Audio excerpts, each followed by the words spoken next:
Ano bang mga nangyari? Bakit ka nabola sa court? At saka bakit sa court talaga, no? So, eto nga. Eto na, ano nang ganap? Ano po, way back 2022, I was looking for a hobby and may friend po akong magaling mag-badminton. So, Okay.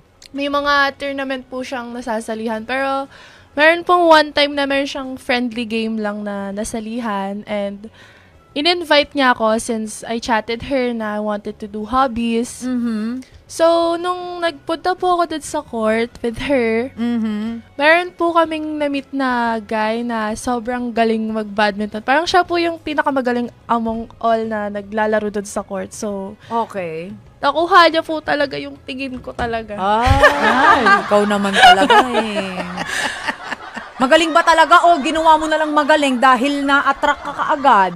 Magaling po siya, pogi pa. Ay! May plus points. So, yung nakita mo parang ano kaagad, na-attract ka agad sa kanya. Yes po, tsaka tall, dark, and handsome siya. Ay, ganyan ba yung mga hinahanap mo? Yes. Tall, dark, and handsome. Handsome. Charay. Hindi, kumbaga, pasok siya sa ano mo. Sa Yes po. standards mo. Yes, kasi 5'9" po ako, so ang tangkad mo nga, no? So, siya mas matangkad pa sa'yo. yes po. Okay. 6'2". Okay, so nung nakita mo, sinong gumawa ng first move sa court? Siya. Siya, haba ng hair. Oh, ikaw na yan. Indira na to eh. Bakit ba? Okay, and then? After po nun, nagtititigan lang po talaga kami sa court. Pero ramdam ko po yung... maglalaro, hindi magtititigan. Bakit? Ramdam ko po yung tension. Naglaro para magtitigan? Nagpunta sa court para magtitigan? Pero actually, alam mo, sabi nila talaga, mga kapatid, dun mo daw talaga itetest muna. Halimbawa, strangers, nasa isang lugar kayo. Pag tumingin ka, tas tinitigan ka ng matagal, boom! Sa pool, alam mo na! Instant connection. Oh, matagal ang titigan nyo. Gano'ng katagal? Mayat-maya. Ang harap-harap mo talaga! Oh my God!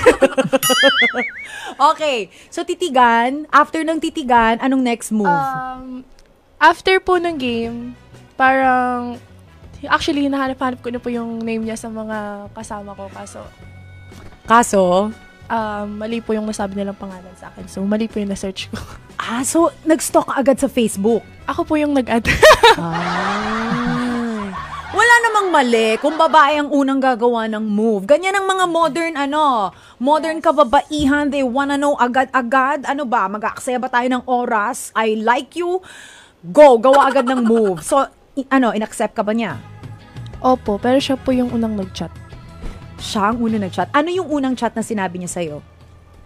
Kilala mo ba to? Tapos yung sinend niya pong name is yung pangalan po ng ex niya. Seryoso ba? Opo. Bakit naman yun?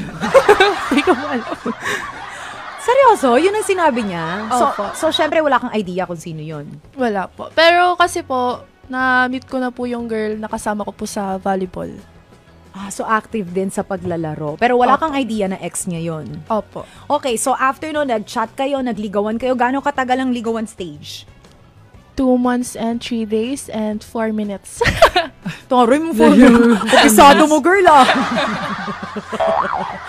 Okay, dun sa 2 months na yon, nafe-feel mo ba na talagang sincere siya sa'yo? Siguro po sa first month namin, sobrang happy and kilig much talaga.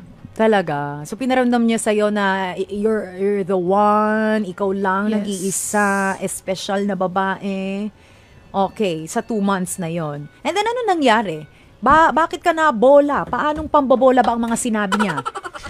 Ano po, Sampulan mo nga kami ng parang pambobola.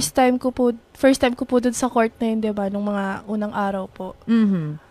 Siya po kasi yung pinakamagaling. Tapos po, sinabihan niya po kung ang galing ko maglaro. Ay, hindi naman po ako marunong.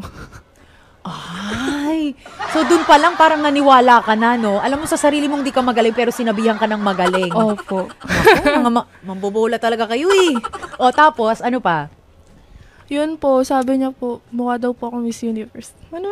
Well, maganda naman talaga, mga kapatid, si Indira. At saka malaking bulas na, bata, matangkad siya. Oo, and then, ano pa? Ano pang mga pambobola yan?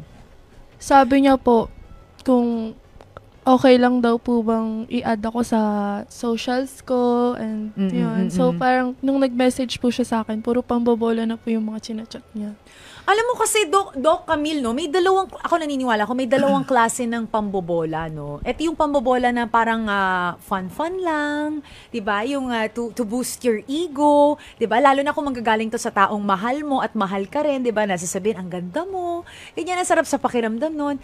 Pero may klase rin kasi ng pambobola na tipong manipulative because meron siyang kino-cover na something, 'di ba? Dahil meron siyang kino-cover na situation, may ganong klaseng pambobola.